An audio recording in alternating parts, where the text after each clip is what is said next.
Good morning. We're almost there. 3 sleeps till Christmas and still so much left to do. I imagine that many of you, like me, have your growing checklists and your constantly evolving calendars close at hand this morning. There is no time to waste, and maybe the merriment of the season has not yet arrived in your heart, but you're here.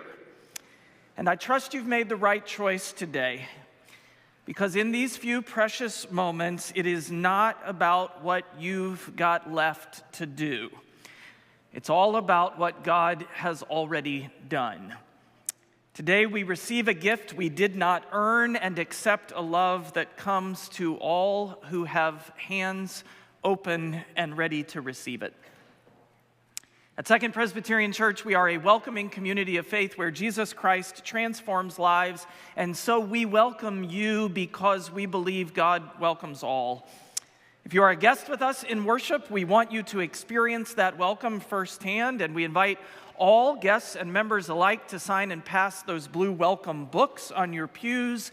We'd love to be able to reach out and welcome you more fully during the week ahead, and all are invited to a time of fellowship and refreshment in McFarland Hall. That's behind the sanctuary on this level for a time of fresh refreshment and fellowship following worship. You'll want to take a moment to turn to the back page of your bulletin where you'll find our Christmas Eve services listed in the blue box. Child-led service is at 4 p.m. 7 o'clock and 9 o'clock brings services of lessons and carols with music led by our full choir, organ, brass, and percussion. And our 11 p.m. service includes Holy Communion, music led by our choir section leaders, organ, harp, and strings. You will want to make a note that the prelude for each service begins 20 minutes prior to the start time. And we do look forward to seeing all of you on Christmas Eve. We will only have one service next Sunday. That will be at 10 a.m. here in the sanctuary. 9 a.m. Sunday school classes, as well as our 11:15 service of wholeness and communion, will all be paused next Sunday. As part of their December service project, the 5th graders of our congregation are collecting shoes to send to children in Kenya. Please donate a pair of gently worn, new or outgrown shoes, sandals, tennis shoes, flip-flops for children of all ages. You can bring those to the 4 p.m. child-led Christmas Eve service on Tuesday. There'll be a drop-off bin in the narthex. Finally, last week I gave you a 2-part financial update from Second's leadership team as we come to the close of the calendar year. I shared that we anticipated a need for gifts totaling $300,000 to close 2024 in a strong financial position, and that we were 90% of the way to our goal for 2025 commitments.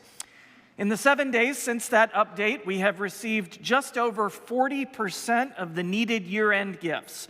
That number is now $175,000, and we are so grateful for your generosity in responding to that call. And indeed, we are hopeful that gifts given in the final week of the year will fully close that gap. In those same 7 days, we have received additional pledges and now stand at 92% of our goal for next year. We are so close, and you can help us meet that goal. Pledging financially for 2025 before our session meets early next year to finalize the budget will allow us to boldly and responsibly plan for the year ahead. You can respond to both invitations, year-end gifts, and pledges for next year using the QR code on the back of your bulletin, the materials in your pews, or by contacting Nancy Frick in the Office of Stewardship and Endowment. In this season of light and hope, we are grateful for your support of the Spirit's movement here at Second Church. And now, with hearts lifted to love already on its way, let us worship God with grace and gratitude.